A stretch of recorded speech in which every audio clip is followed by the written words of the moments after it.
مولانا فضل الرحمان 16 مہینے ہو گئے. کیا پاکستان میں کرپشن ختم ہوئی؟ کیا پاکستان میں کمیشن خوری ختم ہوئی؟ پی ڈی ایم اور پی ٹی آئی یہ سب کے سب ورلڈ بینک اور آئی ایم ایف کے غلام ہیں.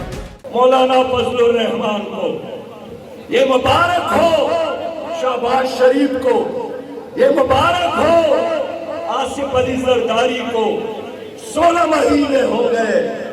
پی ڈی ایم کی حکومت کو لوگوں خدا کے لیے گواہی دو. کیا پاکستان میں کرپشن ختم ہوئی؟ کیا پاکستان میں مہنگائی ختم ہوئی؟ کیا پاکستان میں بے روزگاری ختم ہوئی؟ کیا پاکستان میں کمیشن خوری ختم ہوئی؟ اضافہ ہوا اس لیے کہ پی ڈی ایم اور پی ٹی آئی اور پیپلز پارٹی کا ایجنڈا کیا ہے؟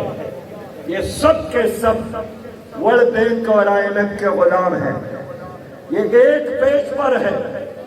انہوں نے مل کر کشمیر کو بیچا، انڈیا نے قبضہ کیا.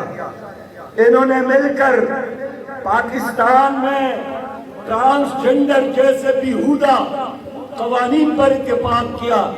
عام لوگ نہیں جانتے کہ ٹرانسجنڈر ہے کیا.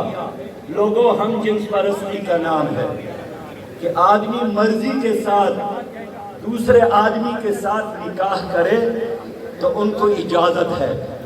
عورت کے ساتھ نکاح کرے ان کے ساتھ ان کو اجازت ہے. اور یہ قانون بنایا گیا کہ وہ زنا بدکاری جرم ہے جو کوئی جبر کے ساتھ دوسرے کے ساتھ کرے. لیکن اگر دونوں فریق راضی ہو تو زنا بھی جائز، ہم جنس پرستی بھی جائز. یہ مغرب کا ایجنڈا ہے، یہ امریکہ کا ایجنڈا ہے. انڈیا میں بھی یہی قوانین پاس کروائے گئے، یہاں بھی پاس کروائے گئے. لیکن P D M, Peoples Party اور پی ٹی آئی نے اس پر آپس میں لڑائی نہیں لڑی، اس پر اتفاق کیا. لوگوں یہ سب کے سب وہ لوگ ہیں جنہوں نے آپ کو آئی ایم ایف کا غلام بنایا. آپ کے ہر بچے پر، آپ کے ہر نوجوان پر، آئندہ نسلوں پر بھی انہوں نے قرضوں کا کوہ حمالیہ رکھ دیا.